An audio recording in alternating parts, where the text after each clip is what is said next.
नमस्कार साथियों, आज का अपना महत्वपूर्ण टॉपिक है तत्व। तत्व किसे कहते हैं, यह कितने प्रकार के होते हैं, क्या-क्या इनकी विशेषताएं होती है, उनके बारे में चर्चा करते हैं। तो जब कोई पदार्थ एक ही प्रकार के परमाणुओं से मिलकर बना होता है तो उन्हें तत्व कहते हैं। मीन्स तत्व या एलिमेंट वे पदार्थ जो एक ही प्रकार के परमाणुओं से मिलकर बने होते हैं, जैसे hydrogen, nitrogen, oxygen, calcium, magnesium, copper यानी तांबा, Fe मतलब लोहा, ये सभी अपने आप में एक तत्व है।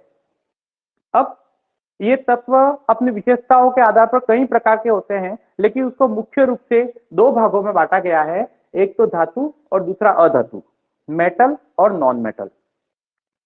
आज हम धातुओं के बारे में बात करेंगे।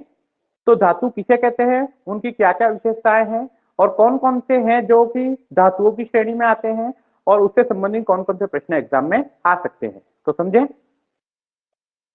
धातु वैसे तो इनकी बहुत सी विशेषताएं हैं, लेकिन जो मुख्य रूप से परिभाषा के रूप में काम में आती है उसके बारे में बात करेंगे। तो धातु वे पदार्थ जो इलेक्ट्रॉन त्याग कर धन आयन बनाते हैं, वे पदार्थ या वे तत्व जिनमें इलेक्ट्रॉन त्यागने की प्रवृत्ति होती है, जो इलेक्ट्रॉन त्याग कर और स्वयं धन आयनित होने की प्रवृत्ति रखते हैं, उन्हें धातु कहते हैं। तो मुख्य रूप से धातु की परिभाषा यही है, वे पदार्थ जो इलेक्ट्रॉन त्याग कर धन आयन बनाने की प्रवृत्ति रखते हैं उन्हें धातु कहते हैं। उसकी अन्य विशेषताएं भी है।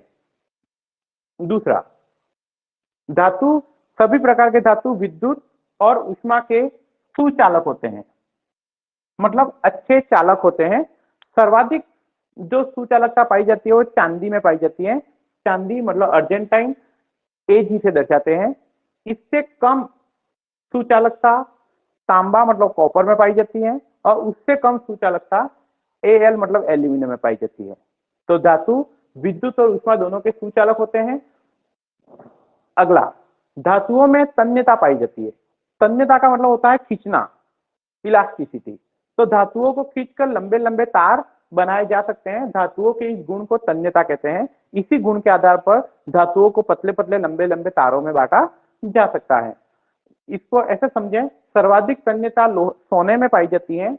1 ग्राम सोना, सोने को ओरम कहते हैं, उसका प्रतीक है Au। तो सर्वाधिक तन्यता सोने में पाई जाती है। 1 ग्राम सोने से 5 किलोमीटर लंबा तार बनाया जा सकता है, इतनी अधिक तन्यता सोने में पाई जाती है। धातुओं की अगली विशेषता है आघात वर्धनीयता। आघात वर्धनीयता मतलब है कि धातुओं के ऊपर चोट करना। धातुओं के ऊपर जब चोट की जाती है तो धातु टूटती नहीं है, ऊपर से धातु चौड़ी होती है। यह गुण आघात वर्धनीयता कहलाता है। और इसी प्रकार धातु के ऊपर चोट पहुंचाकर और धातु को लंबी लंबी चद्दरों में बांटा जा सकता है। तो धातुओं में धातुओं को पीट कर चादर बनाने का जो गुण है वो आघात वर्धनीयता कहलाता है। खींच कर लंबा करने का जो गुण है वो तन्यता कहलाता है। धातुओं में एक और विशेषता पाई जाती है, वो है ध्वनिकता। ध्वनिकता या इसका दूसरा नाम है सोनोरस। प्रत्येक धातु की एक धातु में उत्पन्न कंपन एक विशेष प्रकार की आवाज उत्पन्न करता है। इस गुण को ध्वनिकता कहते हैं और इसी से वह दूर तक सुनाई भी देती है। और यही कारण है कि हम अपने स्कूलों की और मंदिरों की घंटियां जो है वो किसी न किसी धातु की ही बनाते हैं। परीक्षा में कई बार आया हुआ प्रश्न है कि स्कूल की घंटी धातु की क्यों बनाई जाती है। कारण कि उसमें ध्वनिकता का गुण पाया जाता है और लंबे समय तक और लंबी दूरी तक इसकी आवाज पहुंचती है। अगला है, सामान्यतः सभी धातु जो होते हैं वो ठोस अवस्था में होते हैं, लेकिन इसका अपवाद है पारा। पारा कमरे के ताप पर भी द्रव अवस्था में होता है। यह धातुओं का एक अपवाद है। सामान्यतः सभी धातुएं ठोस अवस्था में होती हैं, लेकिन इसका गलनांक इतना कम होता है कि यह कमरे के ताप पर भी द्रव अवस्था में ही पाया जाता है। गलनांक, सभी धातुओं का गलनांक उच्च होता है, मतलब उच्च ताप पर ही वो पिघलना शुरू करते हैं। गलनांक मतलब उसके गलने और उसके पिघलने का जो पॉइंट है, जो बॉइलिंग पॉइंट है, मतलब सॉरी उसके जो मतलब उसके जब जहां से वो पिघलना शुरू होता है, इस गुण को अपन गलनांक कहते हैं। तो गलनांक जो होता है वो उसका बहुत ही ज्यादा होता है। धातुओं का गलनांक अधातुओं की तुलना में बहुत ज्यादा होता है। सर्वाधिक गलनांक वाली धातु है टंगस्टन। टंगस्टन को अपन W से रिप्रेजेंट करते हैं। ट्यूबलाइट और बल्ब में जो तंतु लगा रहता है, जो फिलामेंट लगा रहता है, हमेशा ये प्रश्न आया हुआ है कि बल्ब में या ट्यूबलाइट में लगा हुआ फिलामेंट कौन सी धातु का बना होता है, तो वो टंगस्टन का बना होता है। क्योंकि इसका गलनांक बहुत ज्यादा होता है, इसलिए बल्ब अगर गर्म भी हो जाए तो टंगस्टन पिघलता नहीं है। और सबसे कम गलनांक किसका होता है, तो गैलियम। गैलियम का प्रतीक है Ga। यहाँ थोड़ा सा कंट्रोवर्सी है, थोड़ा सा ध्यान से समझें। सभी धातुएं ठोस होती है और पारा द्रव अवस्था में होता है।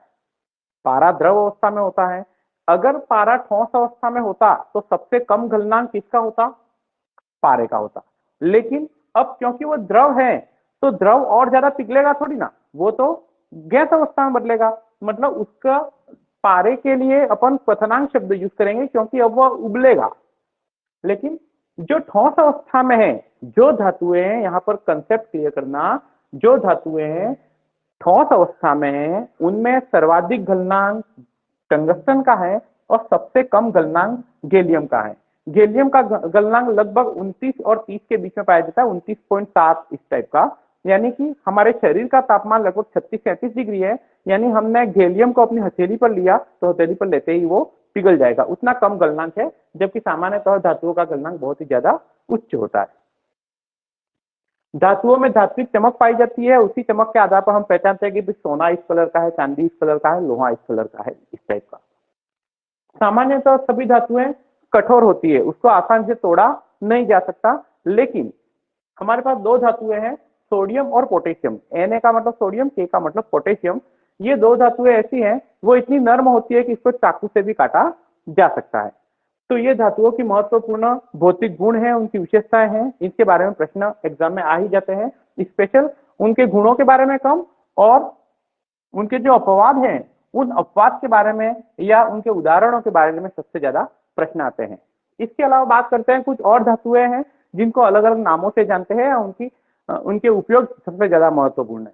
जैसे यूरेनियम। तो यूरेनियम को आशा की धातु कहा गया है। इसको आशा की धातु इसलिए कहा गया है क्योंकि नाभिकीय विखंडन और नाभिकीय संलयन में, नाभिकीय भट्टियों में काम में आने वाला यह तत्व है यूरेनियम।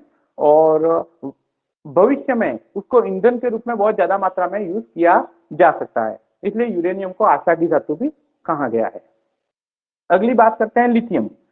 लिथियम हमारे पृथ्वी पर जितनी धातुएं पाई जाती है उसमें सबसे हल्की धातु कौन सी है, ऐसा क्वेश्चन आता है तो अपना आंसर है लिथियम। इसी प्रकार सबसे भारी धातु कौन सी है, तो भारी धातु है ऑस्मियम, जिसका प्रतीक है OS। हल्की धातु लिथियम, भारी धातु ऑस्मियम। यहां मैंने 3 धातुओं के प्रतीक लिखे हैं। पीटी, पीटी का मतलब होता है प्लेटिनम, AU मतलब सोना गोल्ड, और AG मतलब चांदी सिल्वर। प्लेटिनम, सोना और चांदी, ये तीनों धातुएं जो हैं उनको उत्कृष्ट धातुएं कहते हैं। इसलिए कहते हैं क्योंकि यह निष्क्रिय अवस्था में रहती है, किसी से क्रिया नहीं करती।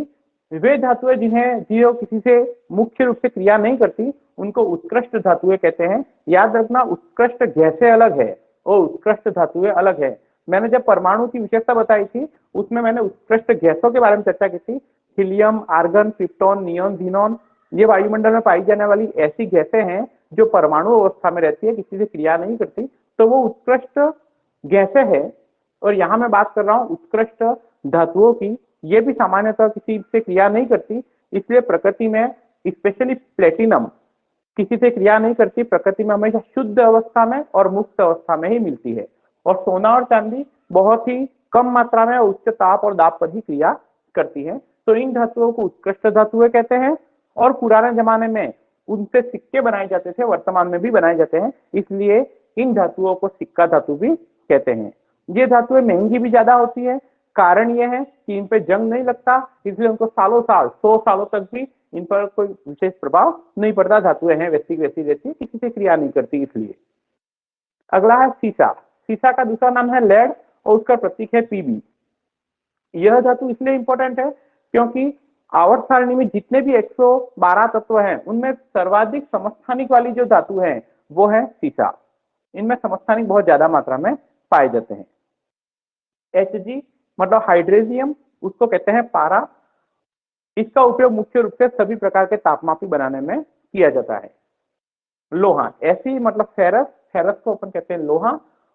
लोहा हमारे शरीर में जो रक्त का निर्माण होता है, तो रक्त में आरबीसी होता है और आरबीसी में हीमोग्लोबिन होता है। तो हीमोग्लोबिन हमारे शरीर के लिए एक श्वसन वर्णक है। हीमोग्लोबिन के निर्माण में मुख्य रूप से लोहा काम में आता है।